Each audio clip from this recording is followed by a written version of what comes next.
We're building away day and night here, session after session.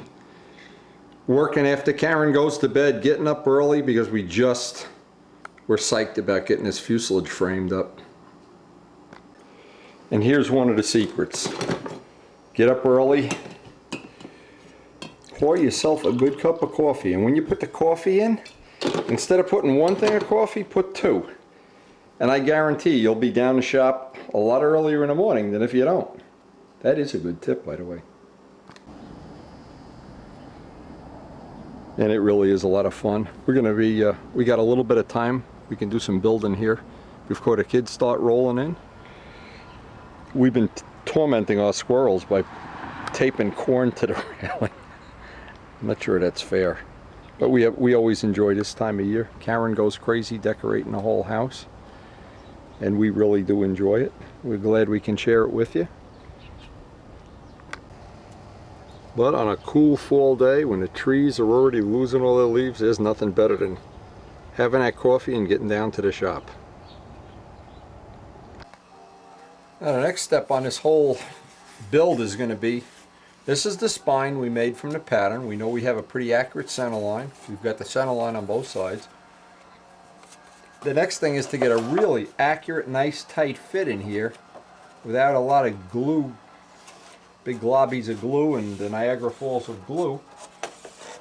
And what we're looking for, when this gets installed, what we're looking for is any bulges or bows or anything that's going to keep it from having a nice contour. Because a lot of times when you do this, the thing that happens is you get to a point and it'll just do that, or it'll be twisted in some way. So what I like to do is, and I just take my John Pothier pins and just kind of pin it or tape it in place for a dry fit before I go any further, just to see if I have any high spots, any spots that I want to look at that may be a little crooked or something that I'm not going to be happy with. Now the most important thing is to keep the spine, because in the end of this, the spine is getting removed. The spine is only here as a temporary jig. But again, I don't want these giant things of glue around. So as I go down here, and I can just pin this, what I can do is I can just pin it in place in such a way that if I don't like it, or if there's some gaps or some high spots, in fact I already see a hard spot here, because what we have is the taper in the plywood is just a little bit different on one side than the other. So I need, and let me show this. You know, I need to dress that off so I get a little bit nicer fit in there. Same thing up here. I want to just dress it off, pick up the hard spot, and I want to work on getting a really nice fit on this, and I want it all pinned in place or taped in place before I put any glue on there at all. Now one thing about pinning this in place, it allows you, this is the option it allows you, is to kind of, if you were not happy with this for some reason, you could thin it out, massage it, obviously just make another crutch. But I'm trying to keep that back end. Again, one of the goals here is, normally this fuselage would get a little bit thinner. I want to keep some of that thickness, keep some of that volume, because we're going to have big scoops on the side of this, and I haven't even decided what shape they'll be.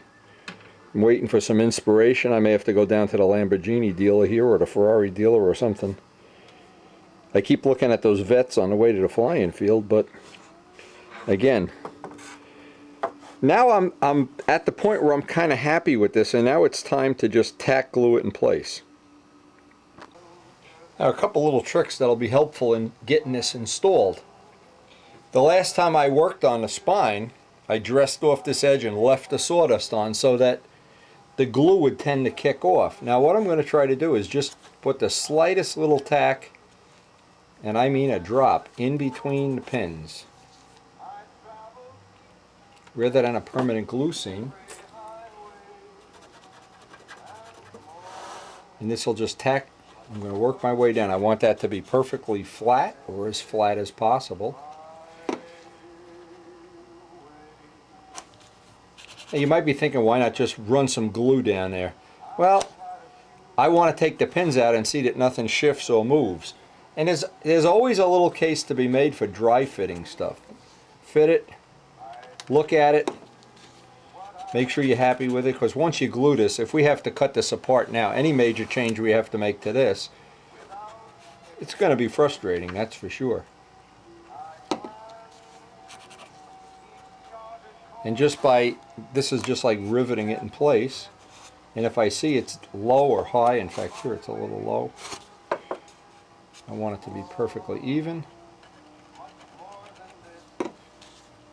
And I've made my share of fuselages that at this point in time I'd do something and I'd go take a look at it and I go, ah!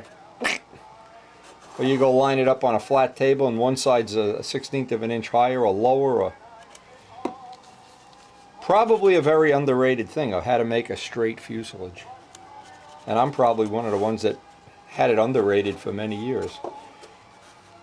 But I think in a great part due to Les's, the last 3 or 4 years that we worked together, he really was a fanatic for using center lines even on wheel pants, and it really came across to me that when I saw how nice some of the parts were coming out, I mean, I'm not foolish. You don't have to show me 6 times, because anything that's going to upgrade, anything that's going to make the model straighter, lighter, stronger, it's a win-win. Now, if you're inclined to build with a jig, well, that's certainly another way to do it. In my case, I don't have a jig. And I've always found this way, or a way very similar to it, to be, well, just as good as I've wanted it to be. So anyway, once I get this whole thing, it's going to be what I call riveted. Then I'll take out all the pins and see what it looks like. Now with the pins removed, this is just about as straight as I could ever expect it at this point. And it's just tack glued. There's no real glue seam on there. So, and I've got the width in the back that I wanted, because I want to have some flexibility. What I want to do is I want to create some scooping and some, well, we're going to see where that goes. Now that I have this ready, I'm going to put the glue seam on the inside, and what I'm going to do is, let's see if I can hold it this way, and just let the glue run down one side to the other. Whatever's extra will just run down into the motor crutch, so we don't care about that. Let it walk over that way.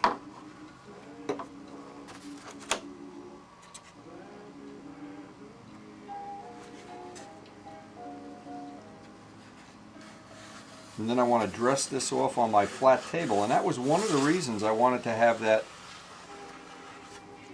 crutch have the blind nuts recessed. So right now I could get a totally flat true line once I get that done.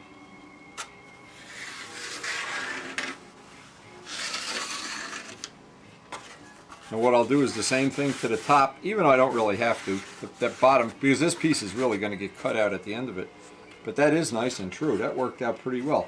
But now I have the whole top here, this whole top edge, from one end to the other, is my, what in aviation they call a datum line. That's the reference line from which everything else is going to get referenced off of that top edge from this point in the build on. And it's my feeling, and it's from working with sheetrock a lot, that you should always do a lot of dry fitting before you actually put the sheetrock screws in. Then I decided just to get some glue on this side also, just to stiffen this up a bit before we bring it over to that sanding strip.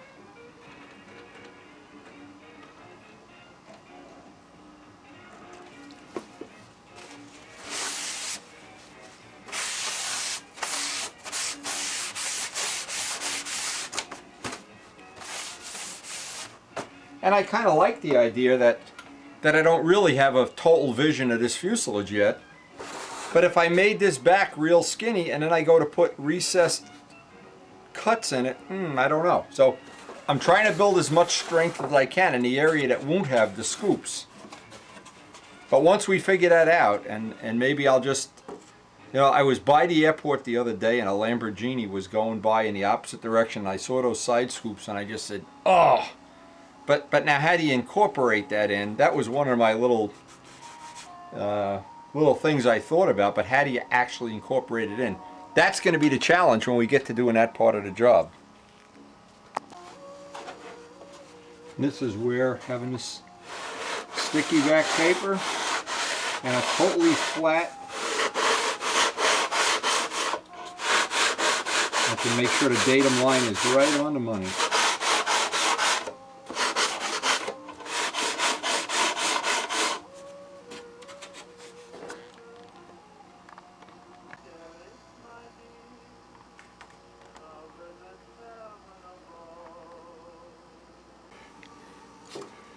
So I'm looking at this and I'm thinking, well, okay, the next step on this really worked out nice. The next step on this, I want to put the tail post in, so I want to get a piece. I get the piece of fuselage that's left out, make up an 1/8 inch thick piece. That'll be enough to hold hinges in here, and a constant section, and that'll stiffen up the bottom of the fuselage while we're doing some of the other work.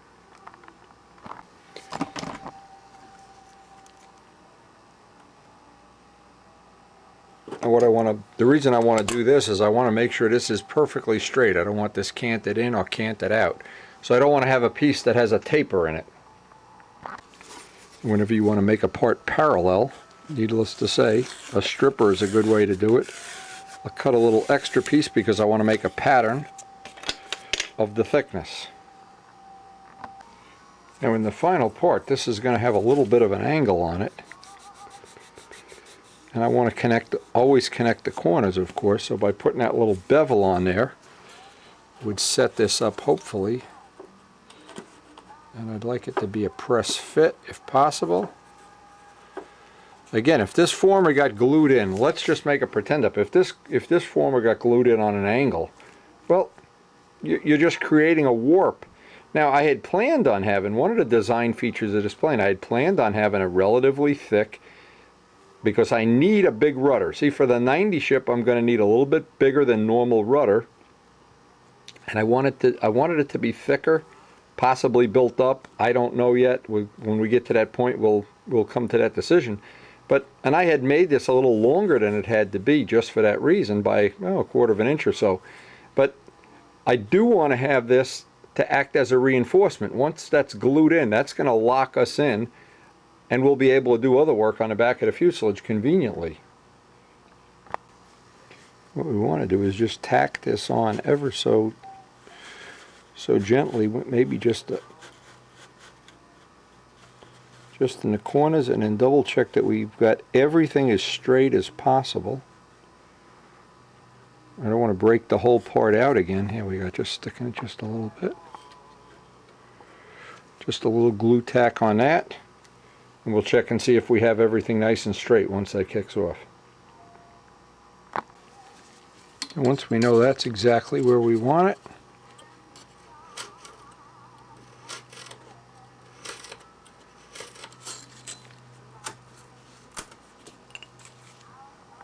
and I will just double verify that we haven't built any kind of a twist. Every time you glue a former in, you have the potential to glue something crooked. So if you check it each time, there's a good chance you'll get away with, at the end of it, when you go to put the blocks on and whatnot, it'll still be nice and straight.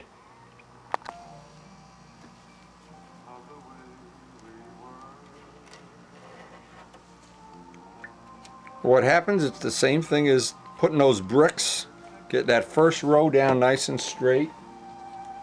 From that point on, everything just seems to stay nice.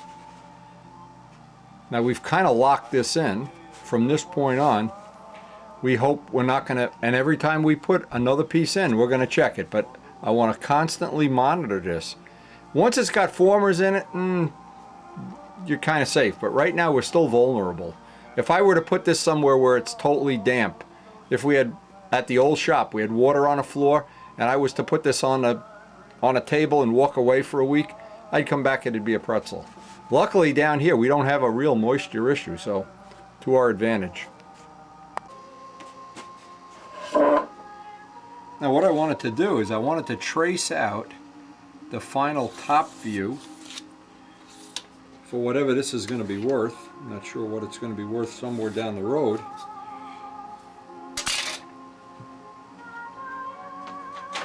And once I have this out on a plan, it could be possible that somebody here is going to want to ink the plane. In fact, I got that wrong. Better put it up here. And I want it to work right off the fuselage itself to make sure it's as accurate as possible.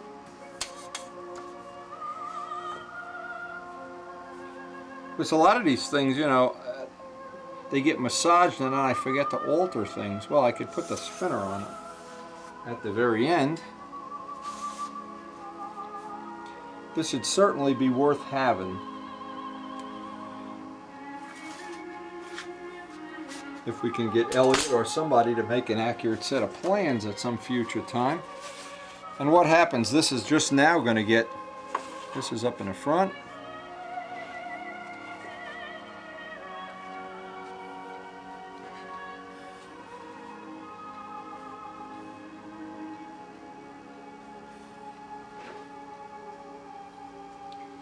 And what I need to do is I need to trace the whole top of the fuselage, the whole, as if we were looking from the top down. One handy use for these weights, what I call the less weights. The Tom Morris, everybody in Alabama has a piece of their iron railing missing. Tom, we're laughing about it, but they work well. And I would suggest everybody have a set of these. It's certainly handy. Now, what this is going to allow me to do is kind of set the center line. Set the center line up here.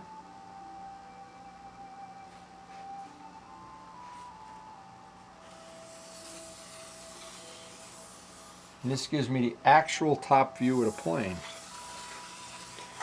Something that I'm sure will be very handy somewhere down the road.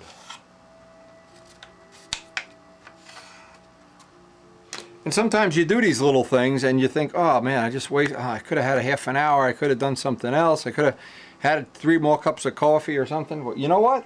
In the end, when you're all done with a ship, like the Testarossa, it's nice to have everything documented, only so you can carry it forward into the next plane. That just gives us a little bit of idea of what the top view of this is going to look like. And again, that curvature, which I hope is going to allow me some extra room to do some creative, well, we're going to see.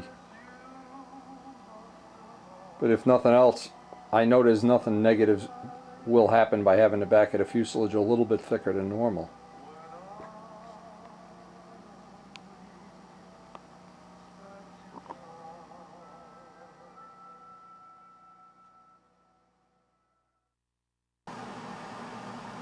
Let me explain to you one of the reasons why birds don't rule the world. And I'm not making this up. This is a true thing. We have all these feeders out here, and I always used to buy the cheapest seeds at Home Depot, and I mean like a 50-pound bag is $3 or something, because they eat so much. There's times I fill these feeders 2 and 3 times a day.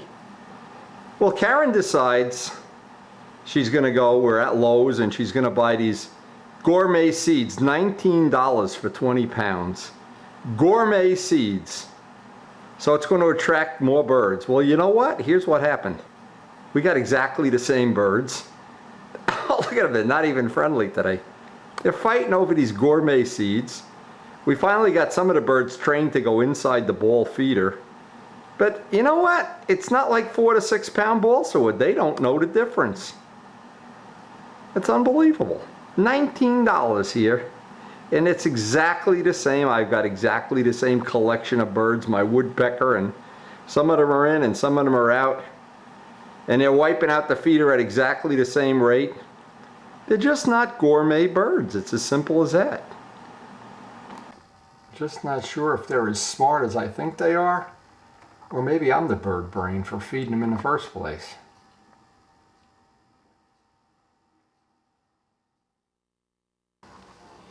Now today's mail, and this came from Doran. Doran, of course, master machinist or whatever he is, we're not sure. Doran, we don't know what you are. But he did assure me that I would have no trouble mounting this, made in China, no trouble mounting this in my lathe. If I do have trouble, Doran, you're in big trouble. Let's just see, I may have to make a modification, but since we're anticipating doing some work in the lathe very soon, we've got a couple little jobs. Now this is what's called a cutoff tool. I should remember this from when I worked in a machine shop. Let's see if it's sharp. You always cut your fingernail to see if it's sharp. Yeah, it's sharp. So now the trick is going to be, of course, we need to mount this. Maybe I can make something, or maybe well, the jobs that I'm going to be doing, and some of them relate to this ship, of course, we need to be able to make a nice neat cutoff of the part. So this is one of the next little things in our arsenal. And here's the number of the part for anybody that's interested, or anybody. We're eventually going to Wendy. What is this, Tinkerbell here? Doran. You know, these people, they should make them learn to speak English before they let them fly stunt. Anyway, this is the company that he got it from, for what that's worth. Then they sent a big sales circular, other things they have on sale. I'll see if there's anything. And one of the things I am looking forward to, Warren had this great thing, absolutely great thing, that it's a magnet. And he said when he gets back to California, they're up in Maine somewhere, he was going to check it out with McMaster Car. I just wonder if they have it in here. I always like looking at these things while I'm having lunch. Come up with some idea. Well, there's always something you can come up with, believe me. There's always something. You never have enough, a man never has enough tools. But anyway, if we stumble upon something that's worth having, we'll certainly put it up on a video. But for right now, well, they have magnets, but they're not the kind we need. For now, inventory clearance. There's the phone numbers again. And I'm sure these people have a website that's loaded with stuff you may or may not be interested in, but hey. Doran, I want to thank you. You're a good man. I don't care what Rich Oliver says about you, and we'll get you another box of videos. Keep you up at night so you won't be too, you know, none of that 8 hours of sleep at night. If you want to get rich, you got to pay the price. Work in the morning before work, work after work. None of that sleeping and stuff. Believe it or not, I did make some rudimentary progress on using this. And I'll put the cutoff tool up here just for when it comes time to lock it in or work with. And I'm going to try to get Bob Zambelli to come up again if I can get him for another one of his sessions. The last time we did a lathe session with Bob, it was very informative, very helpful to me anyway. And something, when I put it on a video, it may even be useful to you, or it may convince you that for Christmas next year, you may want to get a lathe. And the only problem with getting a lathe is it took me 9 months to get this one out of the box, so not something I should really be proud of. You know, I almost could have built another B-25 by the time I got this lathe out of the box. But it's up and running now. Well, we got to take a break from the build. The kids are already ringing the bell every 2 minutes, and if I don't eat that candy, they'll eat it for me. Can't have the kids in the neighborhood getting fat. I'll have to eat it for them. Now, who's the nicest guy in the neighborhood? It starts with W. How about a guess? All right, come on. Now look, any ones that you don't eat, I have to eat. It's the law. Go ahead. I'm the organizer. Come on. Come on. You don't want to see Wendy get fat and explode on video or something, do you? Come on. Look, you get candy. It's just Mr. Organowski. Oh, didn't I just see you on a DVD? Yes, come on. Chocolate and something else. Oh my God, yeah. Look, buddy. You want Come on. This? Oh, you know what? Mommy likes. You know, if you take two, I'll never know, and then I'll have to go to Rite Aid and buy some more. Look at this. What good is Halloween in Rutherford if you don't have a little extra candy? That's right. Look at this. We got Halloween action going on here. Unbelievable. There's 2 cop cars just went by. Sounds like a fire engine coming. Holy mackerel. Happy Halloween at Wendy's house. Just never ends. Maybe the kids set the school on fire. See, we live right across from a school. Look at these little terrorists over here. Oh! Maybe Raul the terrorist is over there starting up a model. Look at the color of the leaves here. Wow. What a great time. We always love hanging out with the kids here. This is really one of the high points of our year. Well, it turns out they really did have a little fire here on Halloween. I guess the kids were smoking in the bathroom or something, so they had to send the hook and ladder truck down here. Look, more cops, more ambulances. Holy mackerel. I can't leave the porch because I'm on kiddie patrol. Can't even work on my plane out here. Look at this kid dressed up like a squirrel. This is fun. You throw a peanut out there. He digs up your lawn. Nice going. Look at this. There goes my lawn. What? Every year though, this really is a lot of fun. The kids coming up. We love this. Oh, look at this. A balsa wood tree. I think I'll climb the balsa wood tree. Hey, see your friend over there. Dun, dun, dun, dun, dun, dun, dun, dun. Unbelievable, huh? Where the hell did he go now? Unbelievable. The action here in Rutherford. Uh-oh. And look, here's what we're facing.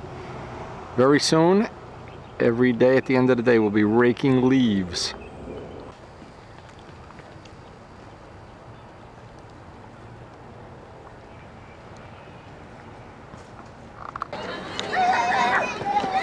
We're being invaded. Being invaded. Being invaded. First, you got to say the magic word. Trick or treat. Trick or treat. That's the magic word. I want. Can I take this and this? Okay. You guys, take one. What do you kids think? I'm made of money? Come on, Spider-Man. I know your mother's cheap. She's selling desks. What did you get rid of that desk already? Thank you. You could take an extra one. Go ahead. You look like your mother starves you. Does your mother starve you on Halloween? She starves you, right? What is Wednesday for running today? Does she? Hey, you know, we walk every day now. We do. I'm by the track in Rutherford. Oh, what time do you go? When she gets home. I don't know what the time she's getting home.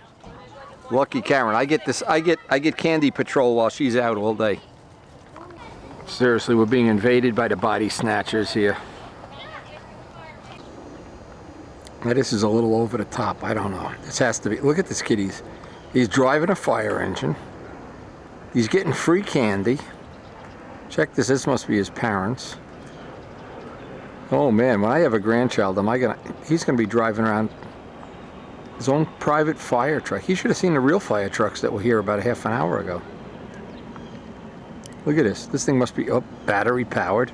Ro Jett 76 powered. Look at this. Who says there's no interest in control line fire engines? Unbelievable. Only in Rutherford. Oh, it's Mrs. Arnowski. Trick or treat. Trick or treat. Look how much is left. No, the kids wiped me out. No, you wait all that. I hardly had any. Look, even ask the pumpkin. He'll tell you. No, he didn't have almost none. Look at that. Here come more kids. One kid came with his own fire engine. He's got a battery-powered fire engine. Here comes some more. You're going to run out of candy, honey. Nah, I'll go buy more. What a great Halloween this turned out to be. What a great Halloween. Now the only thing that'll be any better than this is if it's a flying day tomorrow. But somehow